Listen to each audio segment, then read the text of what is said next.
Shalom, shalom, shalom, peuple de Dieu, partout, bisika bozali, bozo kolanda biso, bonsoir naba oyo bazo kolanda biso, na pokwa, bonjour naba ebanso oyo bazo kolanda biso, na tongo, par rapport ya ngonga oyo bino bozali, na yango. Merci. Pona libota nyoso oyo pesaka biso confiance na kati ya émission oyo intercession miracle. Intercession miracle eza émission oyo epesameli bino pona kobondela tosambelaka na bino elongo. Merci pona encouragement na bino oyo bozoko sala afin que émission oyo ekoba na kokende liboso. Merci pour la bande konyoso bazo tindela biso ba message. Merci pour la bande konyoso bazo benga. Merci pour la bande konyoso oyo bazo ko contribuer na j'aime na yo na j'aime na yo na ndenge ozoko ko s'abonner nzambe apambola yo. Merci na bande konyoso oyo bazo landa biso lelo na lingi to lobela maman na likamoko très important oyoyo oko bénéficier nango onga pe na ko bénéficier nango biso to ko bénéficier nango avant to le kan intercession miracle na lingi to parler thème moko très capital oyo ezale que la destruction des montagnes kobuka bangomba bien aimé les lotozo buka bangomba oyo etelema na famille, bangomba oyo etelema na vie na yo, bangomba oyo etelemi na destin na yo, bangomba oyo salaka eke makambo na yo ekende liboso te. Les montagnes na kati ya ngomba eza na 3 parties. Na kati ya ngomba toza na montée, toza na plat pe toza na descente. Nzambe apambola yo, taba pambola yo. Elle peut être encore définie comme une grande élévation, ngomba. Ce que mati au commune dikolo c'est l'élévation. Et c'est l'élévation. Donc comprendre que ngomba quelque part, ngomba ezoko symboliser orgueil, orgueil. Il est écrit Dieu résiste aux orgueilleux et il fait grâce aux humbles. Bien aimé, nana yebisa yo que diable ayaka na vie ya moto, a kotisi esprit ya orgueil na vie ya moto. Yebango orgueil ezoko pousse nzambe okoma musika na nzambe. Orgueil ko pousse yo koma na esprit ya méchanceté, méchanceté comme méchant orgueil.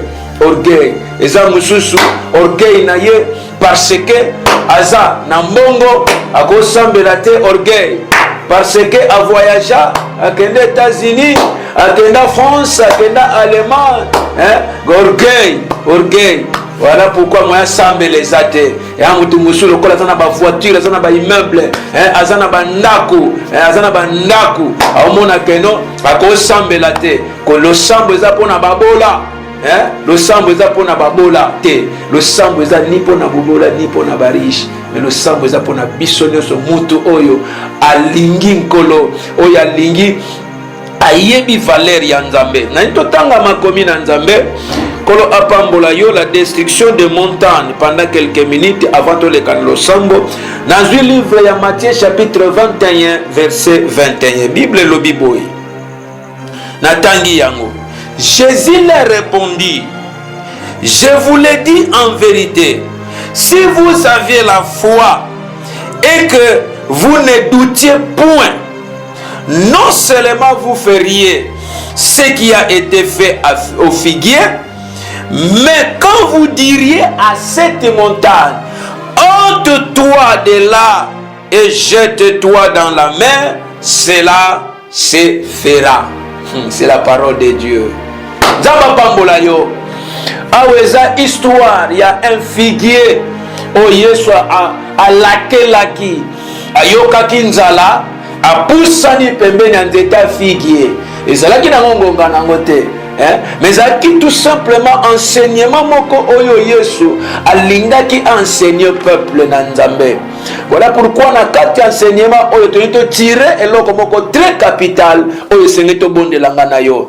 Et après avoir comme dire figuier baleki na kozonga na bango ba disciple bamoni que nzete kauki ndenge Yesu alakelaki yango nde bakotuna Yesu tala nzete oyo lakelaki ekauki nde Yesu akorépondre bango na maloba oyo touti kotanga bien aimé na Matthieu 21 nde akoya korépondre bango bikeno si vous avez la foi, si vous avez la foi bokokausa kaka nzete te mais boza na capacité makoki ya kolongola ngomba. Vous avez le pouvoir. Si vous avez la foi, vous direz à cette montagne ôte-toi de là et rejette-toi dans la mer. Soki ozana kondima okoyebisa ngomba elongwa ngomba oyo bazolobela ya ngomba oyo tozomona te na bafilme totalaka ya ngomba oyo eza na mboka papa ya bino te yango te ya ngomba oyo omonaka na mangengenge te yango te azolobela mais ngomba oyo kolo azolobela ce sont des problèmes, alléluia, ce sont des difficultés. Ce sont des complications familiales. Ce sont des liens familiales, bien-aimés dans le Seigneur. Ce sont des montagnes où ils ont symbolisé ma maladie incurable. Bien-aimés dans le Seigneur. Il y a des montagnes qui s'élèvent en chaque instant dans ta vie. La destin na yo, eza na ngomba, na vie na yo, na liboso, na libala na yo. Tala ba ngomba nenge s'élever, bien-aimés dans le Seigneur. Na kati ya musala no bangomba. Alléluia, bangomba est s'élevé. Bien-aimé, nous sommes là. To komi na ngonga na biso. Il y a intercession miracle, bien-aimé dans le Seigneur. To sambe la nzambe. Tala na ba classe no ba montagne s'élevé. Minerva moyo futezate. Na kati ya libano bangomba est élevé. Tala dispute entre yo na mobali. Bozo yo kanate. Na kati ya couple na bino, na kati ya fiançailles na yo bangomba est élevé. Ya mobali azuli kanisi ayako kobima mais tala ba complication ekoti bien aimé okotisa mikanda tilelo bazo signé te ba grade so bima tala ngomba ndenge telemi bien aimé dans le Seigneur. Nous voulons prier le Seigneur là où tu es. Prie avec moi bien aimé dans le Seigneur. Kontana mozindo lo sambo bangomba la destruction des montagnes. Les montagnes ce sont des problèmes. Les montagnes sont des difficultés. Les montagnes sont des liens familiales. Les montagnes sont des sorciers. Les montagnes sont des obstacles. Obstacles de sobazotia. Na kati ya vie na yo. Obstacles de sobazotia. Na kati ya destin na yo yaya. Tala ba complication tina mosala. Ozana posa lo sambo. Ozana posa lo sambo bisiko zali. Nzamba pambola yo tozoleka na ngonga na biso ya lo sambo intercession miracle. Nzamba pambola yo tozoleka na lo sambo. Gloire à Dieu. Merci Jésus. Merci Jésus. Merci Jésus. Gloire à Dieu. Merci. Les torrents de l'air, la justice de Dieu. Nzambe apambola yo tozoleka na lo sambo. Premièrement bien-aimé, ozoke ne kopesa nzambe merci. Oya lingaki que to sambelanga na yo elongo parce que na ondima celui qui est en nous est plus fort que celui qui est dans le monde. Na ondima que le kolozo landa intercession miracle moko zo le kana vie na yo. Alléluia. O que no pambola nzambe, o que pesa merci. Oya permettre ngana yo to sambela elongo. Au passé, merci. Na kombo na Yesu, au sambeli nzambe. Alléluia. Le torrent de l'heure, la justice de Dieu. Kolo. Oya telemaka, oya soutenaka, oya fongolaka. Na pesio un grand merci. Le Dieu de mon alliance. Le Dieu qui m'a appelé. Le Dieu qui appelle ce qui n'existe pas en existence. Le Dieu qui agit. La Bible dit, Kolona Mampinga. Et que la circonstance nyoso esala ya mabe esala ya malamu to pambola yo. Voilà pourquoi ngana bande konkolo tozo pambola yo tozo pesa yo merci merci comme kolo nangai oyo sali eke to mona na bandeko oyo sali eke bandeko yawe nzambe basangana na ngonga o pona kolanda intercession miracle pambola bango babimaki tongo yawe nzambe bazongi na pokwa selon temps oyo bango bazolanda oyo Yesu Masiya babimaki bakendaki na bamisala bazongi bandaku bazokende misala nzambe nalola na pamboli yo baladi balamuki bakomi na tongo bayebi te ndenge ni balamukeli. Voilà pourquoi topesa yo un grand merci tozali malamu na kombo na Yesu Kristo nzambe apambola yo bien-aimé. Ozobondela nzambe ozokende koélever le nom de Jésus-Christ. La Bible dit lorsque vous élevez le Fils de l'homme, c'est alors que vous reconnaîtrez qu'il est Dieu. Nous allons élever le nom de Jésus-Christ à cause de son obéissance. Dieu l'a souverainement élevé et il lui a donné un nom qui est au-dessus de tout nom, afin qu'au nom de Jésus-Christ tout jeune fléchisse. Tu vas tout simplement élever le nom de Jésus-Christ. Que le nom de Jésus-Christ soit élevé dans tes entreprises. Que le nom de Jésus-Christ ça l'a élevé dans ta bounaille. Par le nom de Jésus-Christ de s'embellir. L'incomparable Dieu, la Bible dit, lorsque vous élevez le Fils de l'homme, c'est alors que vous reconnaîtrez qu'il est Dieu. Nous avons élevé le nom de Jésus-Christ. Nous avons élevé comme Jésus-Christ la vie à maman. Nous avons élevé comme Jésus-Christ la carte à Ndako à maman. Oh, il y a son landa na konga. Oh, la carte à Ndako oyo sa. La carte à vie à mon kona moko. La quartier à mon kona moko na misala. Pour élever le nom de Jésus-Christ. Alléluia. Que le nom de Jésus-Christ soit élevé. Que le nom de Jésus-Christ soit élevé. La carte à vie à mon kona moko.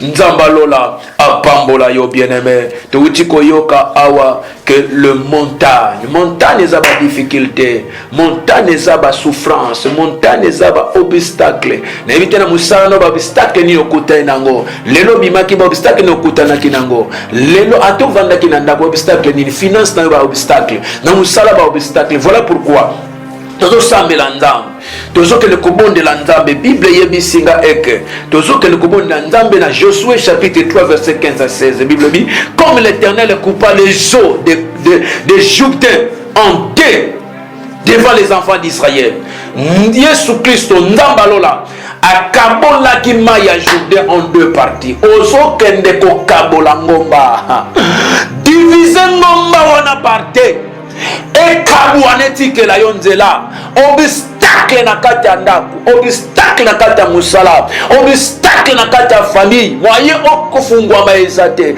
kabola ngomba wana. Si vous avez la foi, vous direz à cette montagne ôte-toi de la obstacle de ce au nom de Jésus. Alléluia.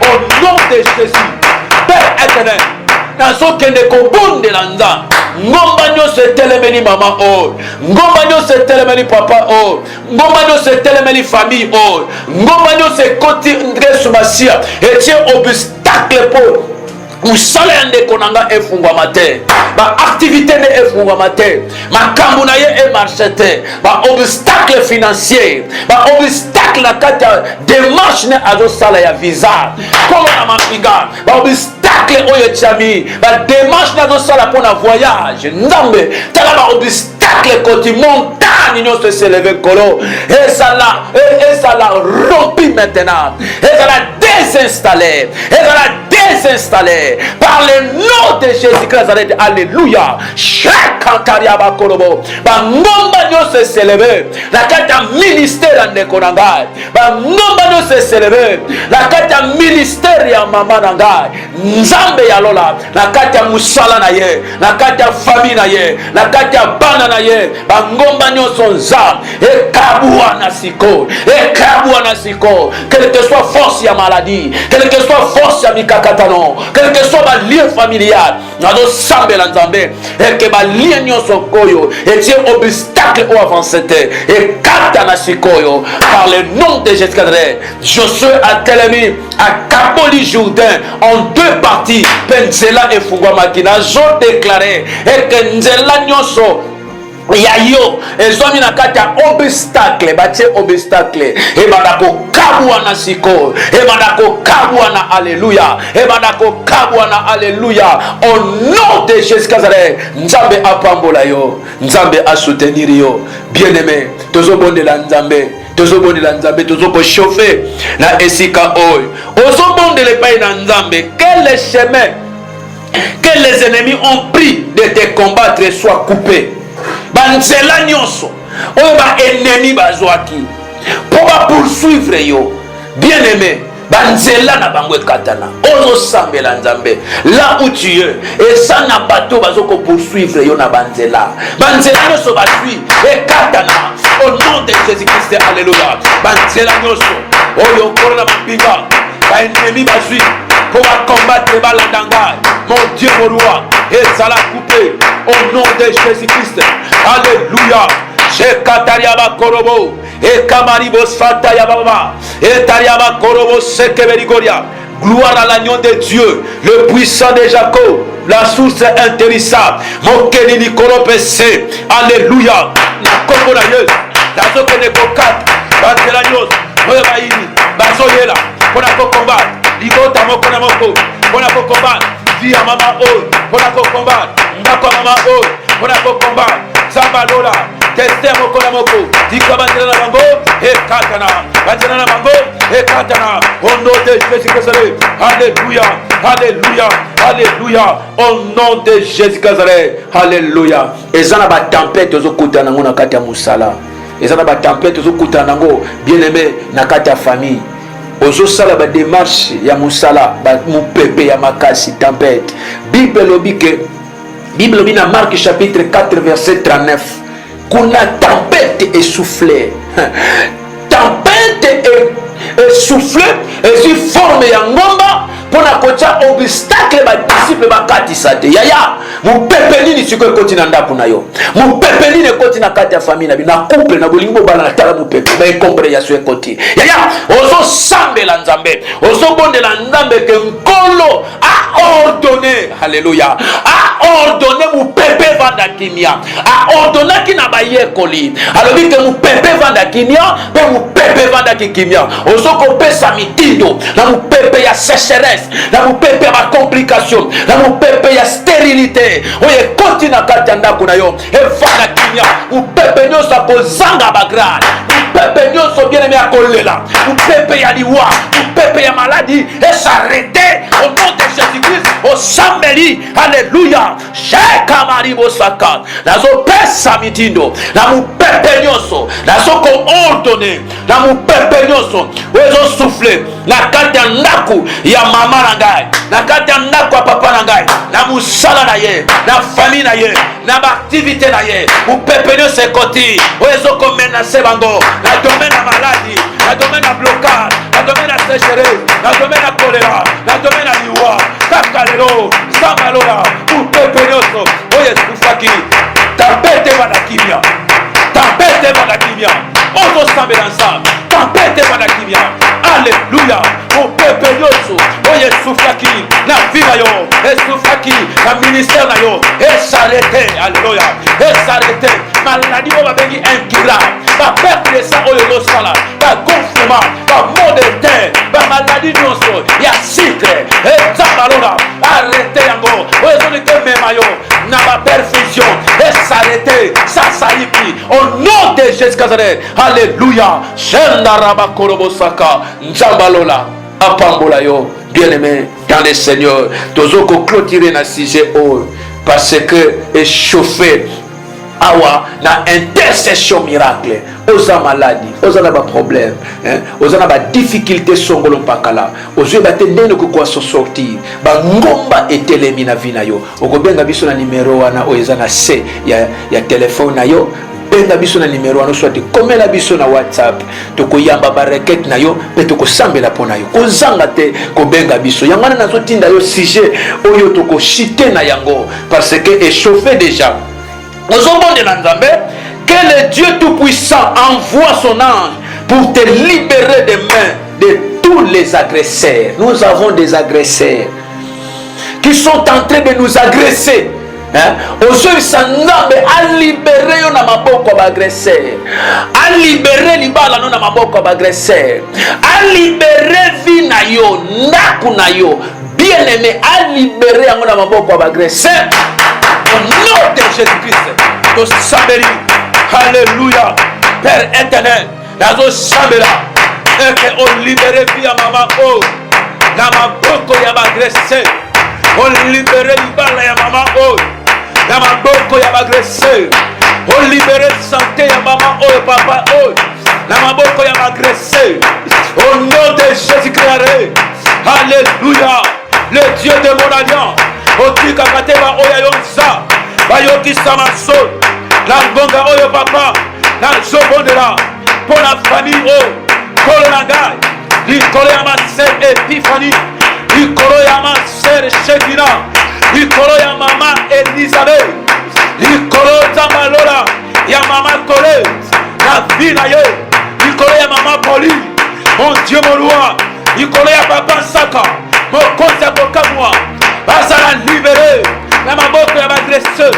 Père éternel, likolo ya Machali, Dieu de mon alliance, likolo pa Analola ya honorable Mbengele nazo sambela mokonzi ya kokamwa loboko na yo esembolama na vie ya mama Moni, Dieu de mon alliance, likolo ya Meriba Zambalola Yesu Kristo mondishabile bona yo bagresser nyonso oyo bazokota na Meriba, bagresser nyonso bazokota na libota ya papa Saka, bagresser nyonso bazokota na vie ya honorable Mbengele na musala na ye Père ete na bademarche na ye na kati ya mama Monique na baprojet bagresser bakweya bagresser bakweya au nom de Jésus-Christ. Alléluia, nzambe ya ngolo nzambe ya bilembo tika bagresser nyonso badinda par le nom de Jésus-Christ.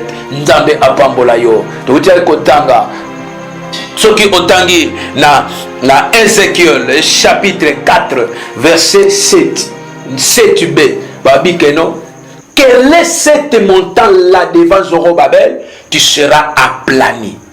Tozo sukisa na okende kwa plani ba ngomba nyonso oye telemi na famille na yo, oye telemi na libala na yo, etelemi na activité na yo, ba ngomba wana tozo kende ko planir yango selon Zacharie chapitre 4 verset 7. Tozo kende ko planir yango nom de Jésus.